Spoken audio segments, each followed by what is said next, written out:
ሰላምና ጤና ባላችሁበት ቦታ ሁሉ ይብዛ። ውድና ክቡራት ቤተሰቦቻችን እንዴት አላችሁ? እንዴት ቆያችሁ? እንዴት ሰነበታችሁ? ሰላማችሁ በዚህ ይበል።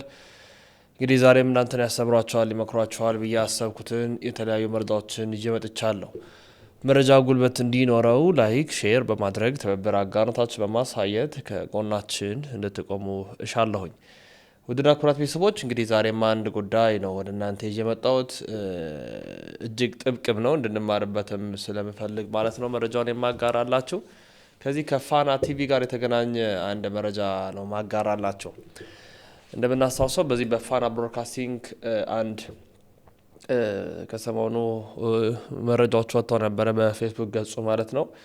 በፌስቡክ ገጽ የወጣው የፋና ጽሁፍ ብዙዎቻችንን ግራ አጋብቷል። እውነት ለመናገር ምንድነው የሚለው የመስቀል በዓል አከባበርን በተመለከተ የተነሱ ሀሳብ ነው። በተለይ ብፁዕ አቡነ ሳዊሮስ የመንበረ ፓትርያርክ ጠቅላይ ቤተ ክህነት ስራ አስኪያጅ ሆነውም መመረጣቸው የሚታወስ ነው። አሁንም በዚህ በስራ አስኪያጅነት አባትነት ነው እየመሩ የሚገኙት ሁላችንም እንደምናውቀው። ብፁዕ አቡነ ሳዊሮስ ታዲያ ይህንን በሚመሩበት ሰዓት ያው በዓል ስለመጣ መስቀልም ስለደረሰ እንደ ስራ አስኪያጅነታቸው እንደ ጠቅላይ ቤተ ክህነት ኃላፊነታቸው መልእክት ለማስተላለፍ ያው ግዴታም ስለሆነ ይወጣሉ፣ መልእክት ያስተላልፋሉ። መልእክቱ ላይ ካስተላለፉ በኋላ የመልእክቱን ቀንጨብ ያሉን ሀሳብ ይወስድና ፋና የመስቀል በዓል አከባበር ሰላምና ፍቅር የሚሰፍንበት ወይም ሊሰፍን የሚገባ መሆን አለበት የሚል ሀሳብ ካነሱ በኋላ ይህንን ሀሳባቸውን ብፁዕ ወቅዱስ አቡነ ሳዊሮስ ብሎ ከአንድም 3-4 ጊዜ ጽፎታል ማለት እንዲህ። ይሄ መስከረም 12 ላይ ወጣ ጽሁፍ ነው።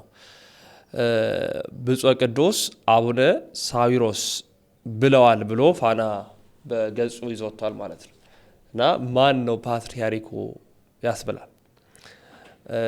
የፋናን ከብዙ ቆይታ በኋላ ለምንድን ነው ይዜ የመጣሁ ካላችሁ በትናንትናው ዕለትም አንድ በፌስቡክ ገጹ ላይ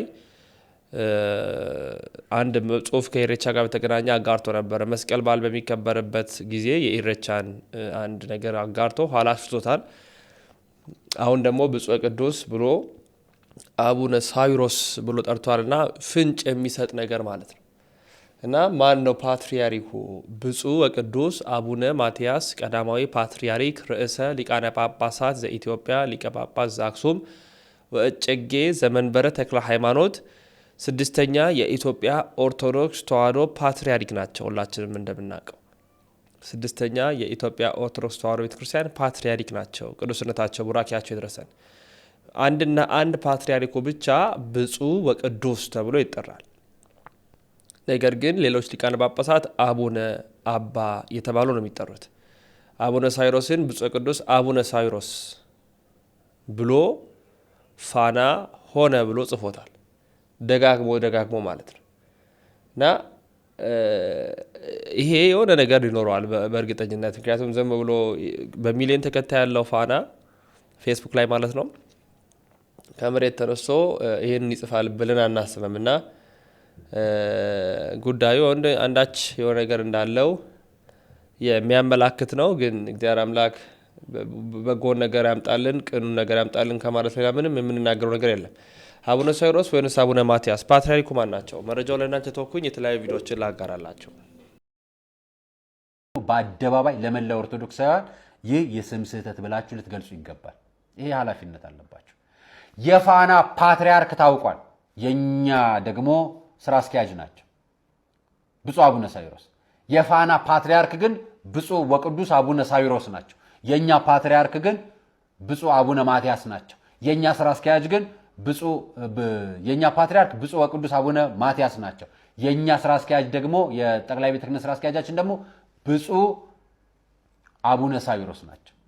አደበላለቃችሁት አይደል? እዛና እዚህ የእሳቸውን ማድረግ አምጥታችሁ እዚህ ነገሩ እንዲሁ ዝም ብሎ እንደማይመስል ልንገራችሁ። ልጅ ሃይማኖት ውስጥ ችግር የለውም የሚባል ልምምድ የለም። እኔ አባቶችን አለማክበር ችግር የለውም የሚባል ልምምድ አይደለም፣ አደጋ ነው። መዳፈር አልችልም። ዳጣስንና ስህተት የሆኑ ነገሮችን መናገር ስህተት ማሳወቅን። ምክንያቱም በአካል ሁሉ ጊዜ አናገኛቸው፣ እነሱም እኛን ሊያገኙን አይገባም። እንደዚህ ቀን በቀን የተከበሩ ናቸው፣ እግዚአብሔር የመረጣቸው ናቸው። ስለዚህ አክብረናቸው ልንቀመጥ የሚገባው ብፁዕ ቅዱስ አቡነ ማትያስን የክብራቸው ማዕረግ ይዘን እናንተ ደግሞ በቀጠለ ጨገው ዘመንበረ ምናምን ልትሉ ነው ደግሞ ፋናዎች ዝም ካልናችሁ በሚቀጥለው ዛሬ ያለማምራችሁት ልምምር ነገ ይሄዳል ማለት ነው። ፓትሪያርክ ልትቀይሩልን ለእናንተ በፋና እረፉ። ትክክል አይደላችሁ። አካሄዳችሁ ትክክል አይደለም። ይሄ የብፁዕ አቡነ ሳይሮስም ስራ አይደለም፣ የብፁዕ አቡነ ማቲያስም ወቅዱስ አቡነ ማቲያስም አይደለም። ጉዳዩ ከሚዲያው ጋር የተያያዘ ነው። ነገር ግን ዓለም ከምትፈልገው ፖለቲካ ጋር የሚሄድ ስለሆነ እባካችሁ እረፉልን። እጃችሁን ከቤተ ክርስቲያን ላይ አንሱ። በስመ አብ ወወልድ ወመንፈስ ቅዱስ አሐዱ አምላክ አሜን። ወገብረ ሰላም ማእከሌነ በመስቀሉ በመካከላችን ሰላም አደረገ። 2018 ዓመተ ምህረት በዓለ መስቀል በሰላም ጠናቀቁን አስመልክቶ ከኢትዮጵያ ኦርቶዶክስ ተዋሕዶ ቤተክርስቲያን መንበረ ፓትርያርክ ጠቅላይ ቤተ ክህነት የተሰጠ የምስጋና መግለጫ። የተወደዳችሁ በመላው ዓለም የምትገኙ የመንፈስ ቅዱስ ልጆቻችን፣ ሊቃውንተ ቤተ ክርስቲያን፣ ምእመናንና ምእመናት፣ ኦርቶዶክሳውያን በሙሉ የተከበራችሁ በበዓለ መስቀሉ በሰላም እንዲጠናቀቅ በከፍተኛ ድካም ዋጋ የከፈላችሁ የፌዴራል የአዲስ አበባ ከተማና የሁሉም ክልል የጸጥታ ተቋማትና አባላት፣ የተከበራችሁ ለበዓሉ ድምቀት ከፍተኛ ድጋፍና እገዛ ያደረጋችሁ አካላትና መላው ኢትዮጵያውያን በሙሉ፣ ከሁሉ አስቀድሞ ቤተክርስቲያናችን አጠራር አፈ በረከት እየተባለ የሚጠራው ቅዱስ ኤፍሬም በውዳሴ ማርያም ድርሰቱ እንደገለጸልን የጥል ግድግዳ በደሙ ፈሳሽነት አፍርሶ በመስቀሉ በመካከላችን ሰላምን የሰራልን ወይም የመሰረተልን ጌታችን አምላካችን መድኃኒታችን ኢየሱስ ክርስቶስ ክብርና ምስጋና ይድረሰው እያል እንኳን ለብርሃነ መስቀሉ አደረሰን አደረሳችሁ። የዘንድሮው በዓለ መስቀል ሰላማዊ ሆኖ እንዲጠናቀቅ በሁሉም የቤተ ክርስቲያኒቱ መዋቅራዊ አደረጃጀት በሙሉ ልዩ የበዓል ዝግጅት ኮሚቴ በማዋቀርና ጉዳዩ ከሚመለከታቸው መንግስታዊ ተቋማትና ልዩ የህብረተሰብ ክፍሎች ጋር ተቀናይቶ በጋራ አስፈላጊውን ቅድመ ዝግጅት በመደረጉ በዓሉ ሰላማዊ እና መንፈሳዊ እሴቱን በጠበቀ መልኩ ማክበር ተችሏል። በመሆኑም ለዚህ ትልቅ ስኬት ከፍተኛ አስተዋጽኦ ላበረከታችሁ ቅን አገልጋዮችና መላው ህዝባችን እንኳን ደስ አላችሁ፣ እንኳን ደስ አለን። ሐዋርያው ቅዱስ ጳውሎስ ለሮሜ ሰዎች በጻፈው መልእክቱ ምዕራፍ 2 ቁጥር 10 ላይ በጎ ስራን ለሚያደርጉ ሁሉ ምስጋናና ክብር ሰላም ይሁንላቸዋል በማለት እንደገለጠው ሁሉ እኛም የሐዋርያውን ቃል አብነት በማድረግ በዓሉ መንፈሳዊ እሴቱን በጠበቀና በደመቀ ሁኔታ በሰላም እንዲጠናቀቅ ከፍተኛ አስተዋጽኦ ያበረከቱትን አካላት በሙሉ ማመስገንና ማክበር ስላለብን በዚሁ መሰረት ገና በዓሉ ከመድረሱ አስቀድሞ ልዩ ዝግጅት በማድረግና ለረጅም ቀናት የሌሊት ቁሩ እና የቀን ሐሩሩ ሳይበግራቸው ደከመኝ ሰለቸን ሳትሉ ያለምንም እረፍት ለህዝባችሁ ሰላም ተግታችሁ በመስራት ከፍተኛ አስተዋጽኦ ያበረከታችሁ የፌዴራል የሁሉም ክልሎችና ከተማ መስተዳድሮች የጸጥታና መስተዳድር አካላት በሙሉ መላው ኦርቶዶክሳውያንና ልዩ የህብረተሰብ ክፍሎች በተለይም እንደ አዲስ አበባ ከተማ ደግሞ የበዓሉን ዝግጅት ሙሉ ወጪ በመሸፈን እና የጠየቀውን ሌሎች የሥራ ድጋፎችና ትብብሮች በማድረግ ከፍተኛውን ሚና ለተጫወቱት የአዲስ አበባ ከተማ አስተዳደር ከንቲባ ክብርት ወይዘሮ አዳነች አቤቤ እና የካቢኔ አባላቶቻቸው በሙሉ በቅዱስ ቤተክርስቲያናችን ስም ከፍ ያለ ምስጋናችንን እያቀረብን በመጨረሻም አስቀድሞ ስለ በዓሉ ዝግጅት ከከተማ አስተዳደሩ እና የፌዴራል ፖሊስ አመራሮች ጋር በነበረን ውይይት ወቅት በአጽንኦት እንደገለጽነው ሁሉ በቅድስት ቤተ ክርስቲያናችን ነዋየ ቅድሳት ላይ በተለያዩ ጊዜያት ክብረ ነክ የሆነ ሕገ ወጥ ተግባር በሚፈጽሙት ግለሰቦች ላይ ተገቢው የሕግ እርምት እንዲሰጥልን ባቀረብነው ጥያቄ መሰረት በቅርብ ቀን ስዕለ ቅድስት ድንግል ማርያምን በመቅደድ ሕገ ወጥና አስነዋሪ ተግባር የፈጸመችውን ግለሰብ በሕግ ቁጥጥር ስር በማዋል ለተሰጠን ፈጣን ምላሽ ከፍተኛ ምስጋናችንን እያቀረብን በቀጣይም እንዲህ አይነቱ ሕግን የማስከበርና ሕገ ወጥ ግለሰቦችን በሕግ እንዲጠየቁ የማድረግ ስራው ተጠናክሮ እንዲቀጥል እያሳሰብን በድጋሜ በዓለ መስቀሉ በሰላም እንዲጠናቀቅ አስተዋጽኦ ላበረከታችሁ በሙሉ በቅድስት ቤተ ክርስቲያናችን ስም ከፍ ያለ ምስጋናችንን እናቀርባለን። እግዚአብሔር አምላካችን ለሀገራችን ኢትዮጵያና ለመላው ዓለም ሁሉ ሰላሙን፣ ፍቅሩንና አንድነቱን ይስጥልን። እግዚአብሔር አምላክ ይባርካችሁ፣ ይቀድሳችሁ።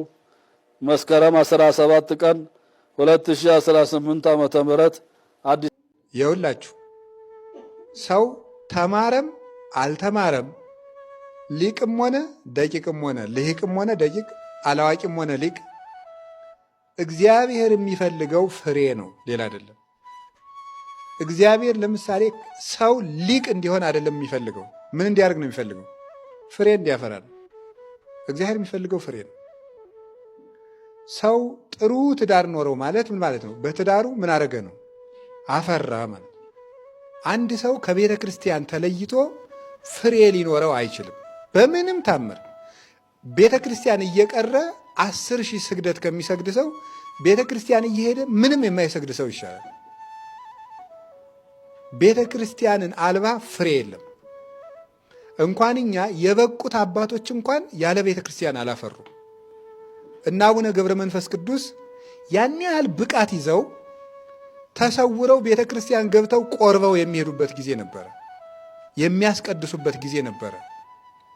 እነ ማርያም ግብፃዊት በበረሃ የነበሩት ተሰውረው ያስቀድሱ ነበር። ስለዚህ ሰው ያለ ቤተ ክርስቲያን አያፈራም። ልንገራችሁ፣ ልንጾም እንችላለን፣ ልንጸልይ እንችላለን፣ ልንሰግድ እንችላለን፣ ምጽዋት ልንሰጥ እንችላለን፣ በጣም መጽሐፍ ቅዱስን ልናነብ እንችላለን፣ ብዙ ነገሮችን ልንለፋ እንችላለን። ቤተ ክርስቲያን እየቀረ ግን የሚያፈራ ሰው የለም። እርግጠኛ ሆኜ ነው የምነግራችሁ። ሰው የሚያፈራው ከእግዚአብሔር ቤት ነው። ያለ ቦታው ተተክሎ እንዴት ሰው ያፈራል? በስመ አብ ወወልድ ወመንፈስ ቅዱስ አሃዱ አምላክ አሜን። ክቡራን በመላው ዓለም የምትገኙ ኦርቶዶክሳውያን የእግዚአብሔር ልጆች ሁላችሁም በልዑል እግዚአብሔር ስም እንደምንሰነበታችሁ እንደምን አላችሁ? እንኳን ለጌታችን ለመድኃኒታችን ለኢየሱስ ክርስቶስ መስቀል በዓል በሰላም አደረሳችሁ። ዛሬ እንግዲህ መስከረም 17 ቀን ነው። የጌታችን የመድኃኒታችን የኢየሱስ ክርስቶስ መስቀል የተቀበረበት ቦታ የታወቀበትና ቁፋሮ የተጀመረበት ዕለት ነው። እንደሚታወቀው መስከረም 16 ቀን ደመራ እና ሕንጸተ ቤተ መቅደስ ተብሎ በሁለት ስም ነው የሚታወቀው። ደመራ ማለት አንድ መሆን፣ አንድነት የሚል ትርጉም ያለው ነው። ደመረ አንድ አደረገ ከሚለው የግዕዝ ግስ የወጣ ነው። ደመራ የሚለው ቃል የእንጨቶቹን አንድ መሆን፣ የችቦዎቹን በአንድ ላይ መቃጠል መቀጣጠል የሚያሳይ ነው። እንደሚታወቀው ንግሥት እሌኒ ደመራውን ደምራ ወይም እንጨቶቹን ችቦዎቹን በአንድ ላይ አድርጋ አቃጥላ ዕጣን እሳቱ ላይ ጨምራ የዕጣኑ ጢስ የሚያመለክትበትን ቦታ ነው። የጌታችን የመድኃኒታችን የኢየሱስ ክርስቶስ መስቀል ያለበት በመሆኑ መስከረም 17 ቀን ቁፋሮ እንዲጀመር ያዘዘችው።